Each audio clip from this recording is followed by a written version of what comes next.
হাসানাদের বলবো, শান্তির নাহিদের বলবো, আচ্ছা আপনারা কথা বলেন, বন্যার মধ্যে যে 22 কোটি টাকা উঠছে, 22 কোটি টাকা হিসাব আজ পর্যন্ত আপনারা দিতে পারছেন? হ্যাঁ, আওয়ামী লীগ আসবে সত্য প্রতিষ্ঠা করার জন্য। নাগরিক পার্টি এটাকে নিষিদ্ধ ঘোষণা করা হয়েছে। আলহামদুলিল্লাহ, এই নামটা বাংলাদেশে একটা বিশুদ্ধ নাম হয়ে গেছে। এই সমন্বয়ক নাগরিক পার্টি যারা আছে, হাসানাত বলেন, শান্তিত বলেন, নাহিদ বলেন, মাহবুব বলেন, এরা ইষ্টবিজে তারা বিভিন্ন মানুষের সাথে বেয়াদবি করছে।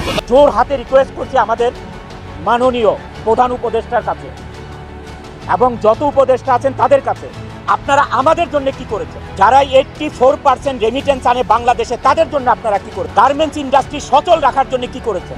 ঢাকা শহরে যদি একবার কেউ জয় বাংলা স্লোগান দেয়, 10 লক্ষ মানুষ একসাথে ঢাকা অ্যাটাক করবো। আওয়ামী লীগের 10,000 কর্মী মানে আগুন, আর 10 লক্ষ মানুষ ছোটখাটো একটা সুনামি বয়ে যাবো। লক্ষ লক্ষ মানুষ শুধু জয় বাংলা স্লোগানের অপেক্ষা আছে। মোহাম্মদ ইউনূস শেখ হাসিনার কাছ থেকে শিক্ষা নেন। তিনি আওয়ামী লীগকে পুনর্বাসনের যে স্বপ্ন দেখছেন, আওয়ামী লীগকে নিষিদ্ধ করা যাবে না। এদিকে এবার অন্তর্বর্তীকালীন সরকার ডক্টর মোহাম্মদ ইউনূসের উপর খেপেছেন বাংলা সিনেমার অভিনেতা অনন্ত জলিল। তিনি একটি প্রেস কনফারেন্স ডেকে উপদেষ্টাদেরকে নিয়ে বিস্ফোরক মন্তব্য করেন, যা রীতিমতো এখন সোশ্যাল মিডিয়ায় ভাইরাল।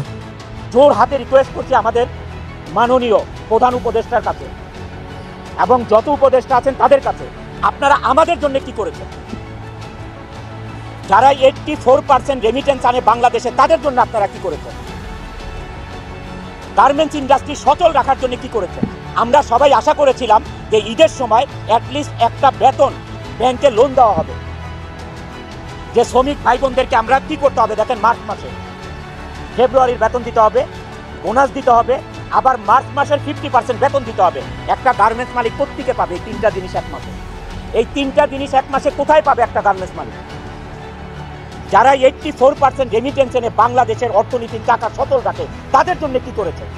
শুধু তাই নয়, আওয়ামী লীগের কর্মীরা মনে করেন দেশে রানীর বেশে ফিরবে ক্ষমতাচ্যুত শেখ হাসিনা। ঢাকা শহরে যদি একবার কেউ জয় বাংলা স্লোগান দেয়, 10 লক্ষ মানুষ একসাথে ঢাকা অ্যাটাক করবো। আওয়ামী লীগের 10,000 কর্মী মানে আগুন, আর 10 লক্ষ মানুষ ছোটখাটো একটা সুনামি বয়ে যাবো। লক্ষ লক্ষ মানুষ শুধু জয় বাংলা স্লোগানের অপেক্ষা আছে। যারা শেখ মুজিবের কর্মী, তারা কখনই পিছু ওঠে না বা ভয় করে না। এটাই চরম সত্য কথা। শেখ হাসিনা অতি শীঘ্রই আসবে ইনশাআল্লাহ। আমাদের কাছে মেসেজ আছে, জয় বাংলা, জয় বঙ্গবন্ধু। এছাড়াও এই তরুণ যুবক হাসনাত ও নাহিদকে নিয়ে করা মন্তব্য করে তাদেরকে প্রশ্ন ছুড়ে মারেন এই মারাত্মক যুবক। আমি হাসানাদের বলবো, শান্তির নাহিদের বলবো, আচ্ছা আপনারা কথা বলেন, বন্যার মধ্যে যে 22 কোটি টাকা উঠছে, 22 কোটি টাকা হিসাব আজ পর্যন্ত আপনারা দিতে পারছেন? হ্যাঁ, আওয়ামী লীগ আসবে সত্য প্রতিষ্ঠা করার জন্য।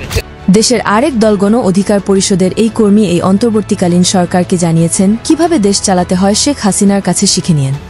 মোহাম্মদ ইউনূস শেখ হাসিনার কাছ থেকে শিক্ষা নেন। তিনি আওয়ামী লীগকে পুনর্বাসনের যে স্বপ্ন দেখছেন, আওয়ামী লীগকে নিষিদ্ধ করা যাবে না। আওয়ামী লীগ আগামী নির্বাচনে অংশ নিতে পারবে।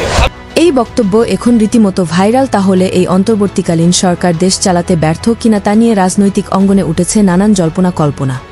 দেশের বিভিন্ন রাজনৈতিক ব্যক্তিবর্গ জানিয়েছেন আওয়ামী লীগ ফিরলে এবার ভয়ানকভাবেই ফিরবে। ঢাকা শহরে যদি একবার কেউ জয় বাংলা স্লোগান দেয়, 10 লক্ষ মানুষ একসাথে ঢাকা অ্যাটাক করবো। আওয়ামী লীগের 10,000 কর্মী মানে আগুন, আর 10 লক্ষ মানুষ ছোটখাটো একটা সুনামি বয়ে যাবো। ভিডিওটি দেখার পর আপনার মূল্যবান মতামত আমাদেরকে কমেন্ট করে জানিয়ে দিতে পারেন। আমরা আপনার সেই মহামূল্যবান কমেন্টের রিপ্লাই দেওয়ার জন্য সর্বদা প্রস্তুত রয়েছি।